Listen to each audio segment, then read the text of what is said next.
Olá, hoje é segunda, 20 de março. Encontro na UPF para definir o preço do leite aqui no Rio Grande do Sul. No Dia Internacional do Contador de História, uma reportagem para estimular você a ouvir e a contar mais histórias.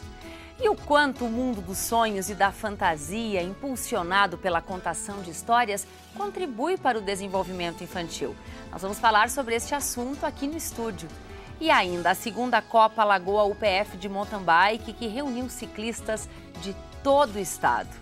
Essas e outras informações a partir de agora no canal de notícias.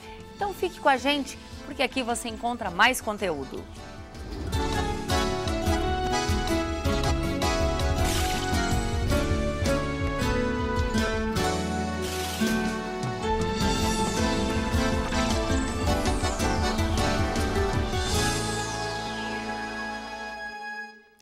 Desde 2006, a UPF faz o cálculo do custo do leite para o estado do Rio Grande do Sul. E uma reunião hoje pela manhã aqui na UPF tratou deste assunto. Outro ponto discutido foi a repercussão da crise da carne e os efeitos para o agronegócio. A nossa equipe esteve lá e tem outras informações. E para a gente entender melhor sobre a cadeia produtiva do leite, o quanto é importante esse segmento do agronegócio, a gente está aqui para conversar com o seu Jorge Rodrigues, que é vice-presidente do Conselheite. O Conselheite é o Conselho de Leite do Rio Grande do Sul. Seu Jorge, tudo bem? Tudo bem, satisfação. Como é que está a questão do mercado da produção leiteira, falando a nível de Brasil e aqui Rio Grande do Sul? Bom, nós vemos hoje de um ano difícil, né, que foi o ano passado, em função de desacordos aí na questão de volumes de importação especialmente, mas nesse momento reequilibrando. E eu diria que a produção adequada aí ao nosso consumo e, enfim, o mercado hoje disponível para o leite. Né? E o que representa para o Conselho, para vocês que fazem parte do Conselho, esse cálculo que é feito aqui pela UPF já desde 2006, que é um cálculo que normatiza o custo do leite para todo o estado?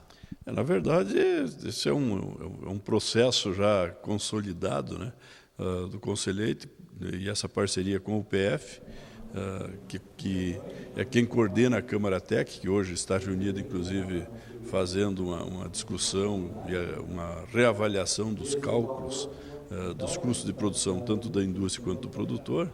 E, sem dúvida nenhuma, o resultado das avaliações que são tabuladas e são coordenadas pela UPF, né, pelo corpo técnico que desempenha esse trabalho conosco, tem sido fundamental. Eu diria que hoje é a melhor ferramenta, é a principal ferramenta que nós temos na tomada de decisão, tanto do produtor quanto da indústria, na discussão dos momentos de comercialização da matéria-prima leite. Seu Jorge, eu tenho que lhe perguntar, a gente está aí vivendo uma crise na questão da carne, sendo que o leite, há um tempo atrás, também viveu algo parecido.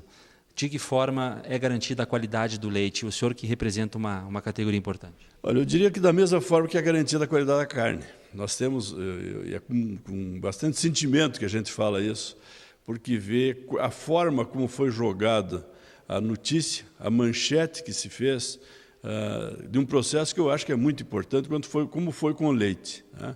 É um processo de fiscalização, de inspeção, e que é muito necessário que seja efetivamente feito. A carne é produto de exportação, é um grande produto, um grande volume, uma importância econômica muito grande no mercado de exportação. O leite, nosso mercado é mais interno, mas o prejuízo que vai ficar para o setor da carne, em termos de economia do Brasil, que eu diria que quase que essa notícia, da forma como foi feita, é um crime de lesa pátria, porque atingiu a economia do Brasil, não que esteja aqui se colocando qualquer situação de defesa ou de não se proceder às penalizações, às identificações e à fiscalização. Muito pelo contrário. Eu acho que esse é o ponto mais forte. Eu diria que nós, no leite, e o Rio Grande do Sul especialmente, porque o Rio Grande do Sul, o volume de testes, de exames do leite produzido no Rio Grande do Sul é maior do que o volume que o resto do Brasil realiza, em termos de testes. Então, por isso nós identificamos mais. Outros estados não têm o mesmo procedimento, mas também não têm um volume de análise como nós fazemos. Então, eu acho que para nós foi muito bom o que aconteceu, que se identificou hoje que no Rio Grande do Sul tem fiscalização, e essa fiscalização continua, porque a cada momento, cada evento que se tem notícia, vai-se lá e se comete aquilo que precisa ser feito. Obrigado, senhor Jorge. Essa informação, acredito que o público quer saber e gostaria de saber. Muito obrigado pela informação. A gente conversou com o Jorge Rodrigues, que é vice-presidente do Conselheite. A gente volta para o estúdio. Obrigada, Jean. Empolgação, criatividade, sensibilidade são alguns critérios para se contar uma história. Bom, a pessoa que conta se transforma em um elo entre o mundo da fantasia e o imaginário das crianças. E por que não dos adultos também? Afinal, quem não gosta de uma boa história? E é por isso que hoje, no Dia do Contador de Histórias, a UPF TV preparou uma reportagem bem divertida para você.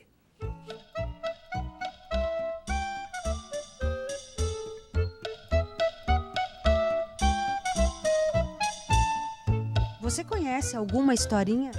Eu conheço só do menino do pé de feijão, João. Do lobo mau, João e o pé de feijão. De 7 anões. Eu só consigo a do lobo mau e 3 porquinhos. Era uma vez, há muito tempo atrás, um menino chamado Yufá. Ele era muito pobre. Mesmo assim, ele resolveu ir a uma fazenda para ver se lhe davam alguma coisa. Quando os meninos de lá o viram tão mal vestido, tão pobrezinho, tocaram-lhe os cães. E aí ele correu para casa todo rasgado, todo ferido. A mãe curou-lhe as feridinhas com band-aid, com remedinhos e arranjou-lhe um lindo jaleco de veludo, um chapeuzinho de príncipe e disse: Yufá, volta à fazenda. E o Yufá voltou para a fazenda, corajoso. Quando lá chegou, aqueles meninos e meninas disseram: vem, Yufá, vem para a nossa festa, tem comidinhas e bebidinhas. Entra, Yufá. Yufá entrou naquele salão, naquela mesa grande, cheia de comidinha e bebidinha, e estranhamente Yufá pegava uma comidinha, colocava na boca, e a outra no bolsinho, a outra no outro bolsinho, e outra por debaixo do chapéu, e dizia: comam minhas roupinhas, pois vocês é que foram convidadas, não eu, o Yufá. Era uma vez um menino que era muito pobre e que foi expulso por outros meninos, mas ele se tornou príncipe e voltou feliz. À medida em que a criança ouve história, ela vai se introduzindo ao mundo das histórias e dos livros e ao mundo da leitura. Toda a família deveria ter um contador de história. Era uma vez uma Branca de Neve que a bruxa deu uma maçã envenenada pra Branca de Neve. Daí o cara deu um feijão mágico pra ele, daí ele plantou, depois nasceu um pé de feijão, ele subiu, achou um castelo. E daí ele subiu no pé de feijão e daí pegou o ouro do gigante. A Pro Carol que contou pra gente. Meu pai, as proias e as mães. Toda a escola, toda professora, todo professor deveria, por essência, ensinar as crianças a ouvir histórias. Depois foi lá na outra casa e daí ele assoprou e daí não derrubou. Ele fez uma casa de palha, assoprou e eles foram embora. Daí eles fez uma casa de tijolo, daí não conseguiu assoprar e ir embora. Só ele foi que nem o Papai Noel. No chaminé. Quem que te contou essa história legal? Eu vi lá na escolinha a minha mãe. Quando que ela conta a historinha? Quando eu vou dormir.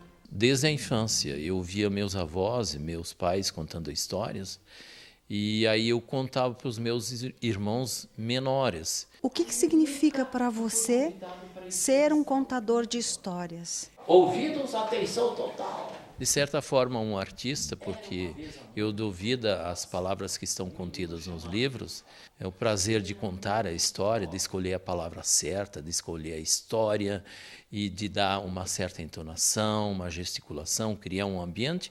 E, por outro lado, ver a criança totalmente centrada nas palavras e ela criando também um mundo imaginário, que à medida em que uma criança ouve histórias, ela se torna leitora e ao mesmo tempo ela se humaniza. E aí viveram felizes para sempre. Enfim. Bom, e esse mundo de sonhos e fantasias, impulsionado pelas histórias, leva a criança a desenvolver a imaginação, as emoções e os sentimentos de uma maneira prazerosa e significativa. É uma forma de abrir as portas à criatividade. Bom, a gente quer falar a partir de agora no quanto a criatividade é importante na vida de uma criança, de um adulto. E para falar sobre este assunto, nós convidamos a professora Silene Maria Potrick, mestre em educação, professora aqui nos cursos de pedagogia e artes visuais, arte terapeuta, arte educadora. Seja muitíssimo bem-vinda ao PFTV. Obrigada, Thaís. Silene, na verdade, a criatividade é algo que também se forma na infância? A criatividade que nós temos hoje enquanto adultos? Principalmente, porque eu diria assim que ouvir histórias para uma criança é tão importante quanto comer, quanto dormir e, óbvio, quanto brincar. As histórias, elas contadas pela família, que sejam histórias significativas, histórias de superação, com personagens que passaram por situações, às vezes adversas, e superaram conflitos, pode no futuro, Thaís, mesmo que esse adulto que ouviu a história quando criança não tenha consciência disso, se reportar de uma forma ou de outra a essa história que ele ouviu na infância para resolver uma situação mais conflituosa. Mesmo que a gente não se dê conta, muitas vezes as histórias que ouvimos na infância, elas vão nos auxiliar no futuro. Então, pelo que você nos fala, contar histórias para um filho, para um neto, para um sobrinho, traz impactos muito maiores do que os que a gente pode imaginar. Não é só um passatempo. Porque muitas vezes se você pergunta para uma criança, querido, então, você quer brincar ou ouvir uma história? Ouvir uma história, ouvir uma história. E aí a gente diz, então vou ter que contar história, né? E aí, esta história, muitas vezes na literatura, né, brasileira e a literatura universal, infinitas possibilidades de contar histórias, de histórias prontas. Mas muitas vezes a gente também inventa as histórias dentro do nosso contexto, das referências que nós temos. E a gente passa a contar essa história que já foi contada, porque a criança gosta muito que as histórias sejam repetidas. E aí, na repetição dessa história, muitas vezes, a gente deixa um personagem de fora e a criança diz, não, espera, está faltando isso porque esse personagem fez aquilo. Então, para você ver assim, que no momento em que a criança está ouvindo a história, ela está atenta. Ela está aí no momento presente, porque a criança brinca e ouve a história não estando no passado e nem no futuro, ela está no momento presente. Enquanto nós contamos as histórias, elas vão imaginando esse personagem, essa ação. E depois, ao brincar, ela representa isso. E também ao desenhar. Então, é fundamental, na escola principalmente, que antes da criança ser estimulada a simbolizar pelo desenho, e que ela ouça uma história.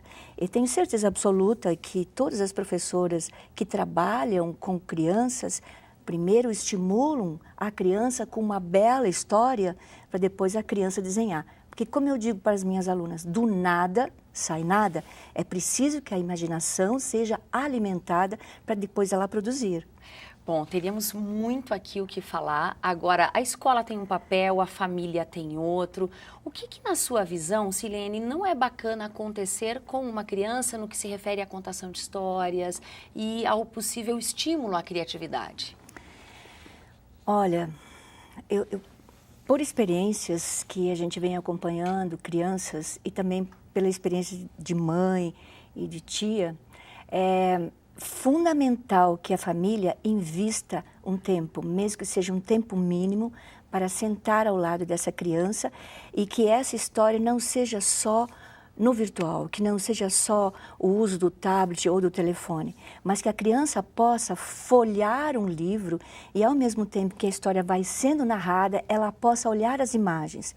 Isso é que vai alimentar a imaginação dela e a curiosidade dela e também vai dar a ela um respaldo para que, quando ela precise desenhar, para quando ela precise, já letrada, escrever, ela tenha referencial. Então, absolutamente não há nada errado com as histórias virtuais, absolutamente. Então, elas estão aí para serem desfrutadas e fruídas, mas nada vai substituir uma mãe amorosa, um pai amoroso, um avô, uma avó amorosa, um tio e uma tia ou até uma irmã, né, mais velha, olhando no olho da criança, pertinho da criança e contando essa história, que pode ser do livro e que pode ser uma história criada. E que pode ter uma relação depois com a profissão que ela vai escolher? Perfeito! A gente tinha falado isso sobre isso antes. Na verdade, muitas vezes, mesmo que a gente não se dê conta, histórias extraordinárias, ou não, uma história simples talvez, que foram contadas na infância, podem sim ser determinantes para uma profissão no futuro. Olha que bacana, aproveitar a pedida do dia de hoje, né, dia de contação de histórias, para que as famílias possam ficar um pouco mais, né, com seus pequenos em casa. Professora Silene, muitíssimo obrigada, uma boa semana de trabalho. Obrigada também. Bom, e daqui a pouco a gente mostra como foi a segunda Copa Lagoa de Mountain Bike. Nós já voltamos.